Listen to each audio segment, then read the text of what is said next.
दोस्तों शुरू करते हैं एक्सरसाइज 5.1 से। Question number 4, if a point C lies between two points A and B such that AC is equal to BC। आपको दिया है कि AB के बीच में, ये AB एक लाइन है, इसके बीच में एक C पॉइंट है और इस तरह से कि AC is equal to BC है। AC से लंबाई BC के बराबर है। Then prove that AC is equal to half of AB। तो आपको प्रूफ करना है कि जो AC है वो हाफ है AB का। ये टू प्रूव है। तो गिवन दिया है एक लाइन AB, C पॉइंट बीच में है और AC और BC की लंबाई बराबर है। आपको ये प्रूफ करना है कि AC AB का हाफ है। तो देखिए कैसे इसे शुरू करेंगे। सबसे पहले लेंगे आप AB। अब ये जो AB है ना आपका, ये दो टुकड़ों से मिलके ही तो बना है, तो यहां से सॉल्यूशन शुरू है। आपका AB है AC प्लस BC के बराबर। अब AB को आप AC प्लस BC तो है, ये AC की जगह तो AC लिखें और BC की जगह भी तो AC लिख सकते हैं। क्यों? क्योंकि AC और BC बराबर है ना आपके। यहाँ ब्रैकेट में लिख सकते हैं आप, क्योंकि BC is equal to AC। ये तो गिवन है। BC की जगह मैंने AC ले लिया। अब यहाँ पे AB और ये होगा आपका ट्वाइस ऑफ AC यानी 2AC। अब जब ये 2 यहाँ पे जाएगा इस तरफ, यानी कि हम अकेला AC छोड़ देंगे ना, यहाँ पे AC की वैल्यू निकालेंगे, तो ये जो 2 है यहाँ पे मल्टीप्लाई में, ये आपका यहाँ पे डिवाइड में हो जाएगा। इसे हम ऐसे भी लिख सकते हैं, AC is equal to half of AB। तो ये तो हो गया प्रूफ। कितना सिंपल सा है। आप और करके इसकी फॉर्म को ठीक कर सकते हैं। AC इधर लिख लीजिए, AC is equal to half AB। कितना सिंपल सा है क्वेश्चन था। चलिए इसके बाद क्वेश्चन करते हैं फिफ्थ जो क्वेश्चन है ना, वो भी बिल्कुल इसी के ऊपर बेस है। मैं लैंग्वेज पढ़ता हूं पहले। In question 4, point C is called a mid point of line segment AB। यही क्वेश्चन 4, इसी के अंदर आपको ये दिया था कि जो C है ना वो AB का मिड पॉइंट था। अब ये इसका मिड पॉइंट था, तभी तो AC और BC की लंबाई बराबर थी। आगे कहता है prove that every line segment has one and only one mid point. तो आपको प्रूफ करना है कि किसी भी लाइन सेगमेंट का सिर्फ और सिर्फ एक ही मिड पॉइंट हो सकता है, एक से ज्यादा नहीं हो सकता। तो इसी फिगर को यूज करेंगे हम क्वेश्चन 5 में भी।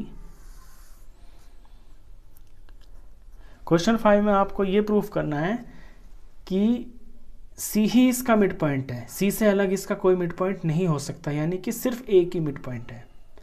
देखिए C मिड पॉइंट है, ये तो दिया हुआ है।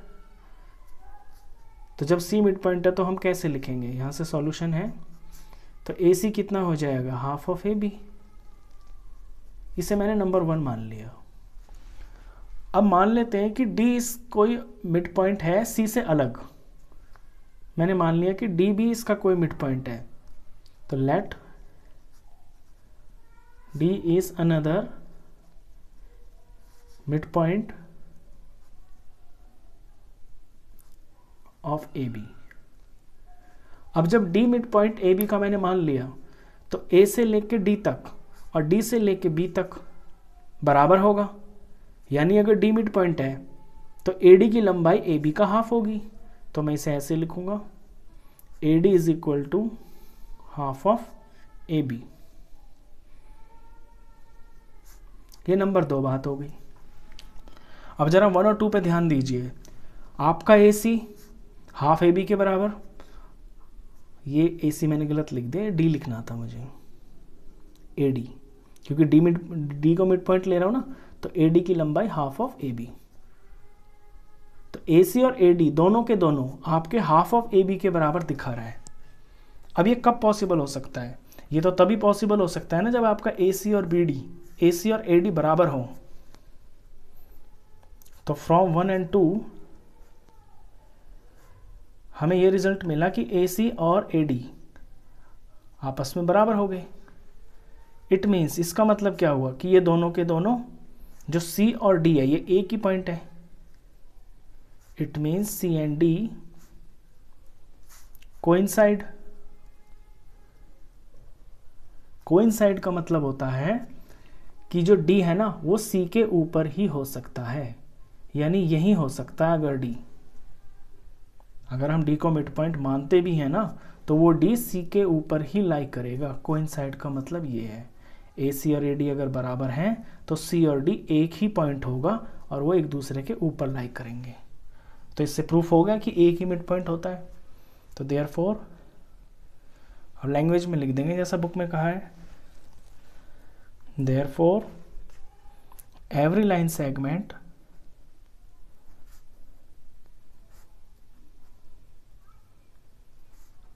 has one and only one midpoint। एक ही मिड पॉइंट हो सकता है किसी लाइन सेगमेंट का। ये क्वेश्चन नंबर 5 था। चलिए 5 के बाद करते हैं क्वेश्चन नंबर 6।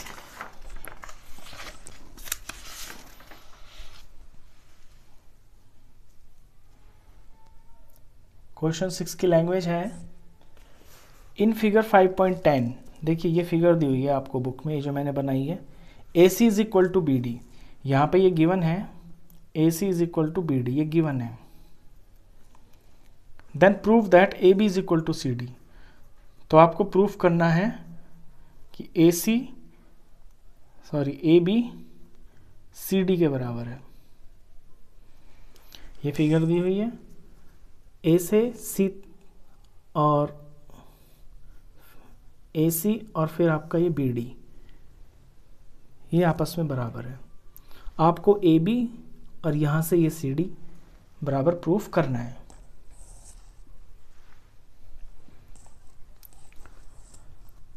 तो सॉल्यूशन शुरू करते हैं, डायरेक्ट प्रूफ यहाँ से जो आपका गिवन है इसी से लेते हैं। A C is equal to B D आपको दिया हुआ है। अब ए से सी तक आपके दो पार्ट बन रहे हैं, एक तो ए बी और प्लस बी सी, यानी ए बी में बी सी प्लस करने से आपका ए सी बन रहा है।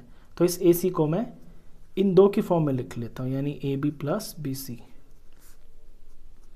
अब बी से डी देखिए, बी से डी भी आपके ये जो दो पार्ट है इनसे मिलके बन रहा है, एक बी सी और एक सी डी। तो पूरे बी डी को मैं B C plus C D की फॉर्म में लिख लेता हूँ, B C plus C D.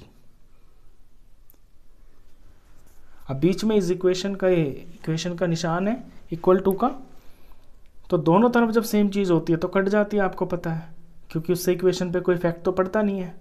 अब दोनों तरफ बी सी दिख रहा है आपको, ये कट गया। बचा क्या? जो बचा वही आपको टू प्रूव था, तो यानी A B is equal to C D. यही प्रूफ था, ये प्रूफ हो गया, हैंस प्रूव्ड। इतना छोटा सा क्वेश्चन था ये। चलिए क्वेश्चन 7 देखते हैं। क्वेश्चन 7 में पूछा है, why is axiom 5 is the list of Euclid's axioms. Why is axiom 5 in the list of Euclid's axioms considered a universal truth. ये जो यूक्लिड्स एक्सियम्स थे इनके अंदर जो एक्सियम 5 था ये आपका यूनिवर्सल ट्रूथ क्यों माना जाता है, क्यों मान सकते हैं इसको। Note that the question is not about the fifth postulate. Fifth postulate आप इसको मत समझ लेना, ये सिर्फ एक्सियम से रिलेटेड क्वेश्चन है। देखिए फिफ्थ एक्सियम पढ़ते हैं पहले तो।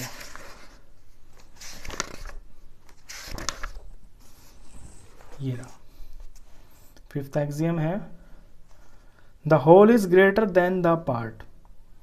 इसमें लिखा है कि जो पूरा होता है वो पार्ट से हमेशा ज़्यादा होता है, और ये यूनिवर्सल ट्रूथ है, यानी कि ये हर चीज़ में अप्लाई होता है। आपकी कोई भी चीज़ हो सब जगह ये अप्लाई होता है। तो ये तो बिल्कुल सिंपल बात है, ये भी एकदम राइट है। ये जो बात लिखी हुई है ये एकदम राइट है। क्यों? Whole is always greater than its part. इसे एक्सप्लेन करता हूँ मैं, वैसे आपको समझ भी आ गया होगा। देखिए अगर कोई ये सारी चीज़ है, मान लीजिए एक लाइन सेगमेंट है ये, ए से बी तक, ये आपका 10 सेंटीमीटर की लाइन है। कोई टुकड़ा है, कोई छड़ी है, कुछ भी है ये, इसके मैंने टुकड़े कर दिए, मैंने 1 2 3 ये टुकड़े कर दिए। यहाँ से यहाँ तक का टुकड़ा ये आपका 3 सेंटीमीटर का, यहाँ से यहाँ तक ये आपका 4 सेंटीमीटर का, फिर ये 3 सेंटीमीटर का। इसके मैंने 3 टुकड़े कर दिए। अब तीनों टुकड़े जो है ना इसके, ये पार्ट ही तो है, टुकड़ों को पार्ट बोलते हैं। तो तीनों के तीनों 10 से तो कम है, ये वाला टुकड़ा भी 10 से कम है, 4 सेंटीमीटर भी 10 से कम है, 3 सेंटीमीटर भी 10 से कम है। तो दुनिया की कोई भी और कैसी भी चीज़ हो, ये जो रूल है ना, ये एक्सियम, ये आपका हर जगह लगता है। कोई भी टुकड़ा पूरे से हमेशा छोटा होता है। तो true because part is include in the whole and never greater than whole. ये बिल्कुल ठीक है, क्योंकि जो पार्ट होता है ना, टुकड़ा, वो इसके अंदर इंक्लूड होता है, इससे मिलके पूरा बनता है। और ये कभी भी जो है ना पूरे से ज़्यादा नहीं हो सकता। यानी कि ये 3 टुकड़े हैं, 3 टुकड़े मिलके जब 10 सेंटीमीटर बन रहे हैं, तो अकेला जो टुकड़ा है वो 10 सेंटीमीटर से बड़ा कैसे हो सकता है। तो जो टोटल है, जो होल है, होल को बोलते हैं पूरा, वही हमेशा टुकड़े से बड़ा होता है। तो इतना सा सिंपल सा था ये क्वेश्चन 7। तो ये एक्सरसाइज का आपका लास्ट क्वेश्चन था। आई होप आपको ये सारे क्वेश्चन अच्छे से समझ में आए होंगे। वीडियो अगर अच्छा लगा हो तो प्लीज़ इसे लाइक कर देना, और 9th क्लास का कंप्लीट मैथ्स पढ़ने के लिए आप इस चैनल को भी सब्सक्राइब कर देना। Thank you.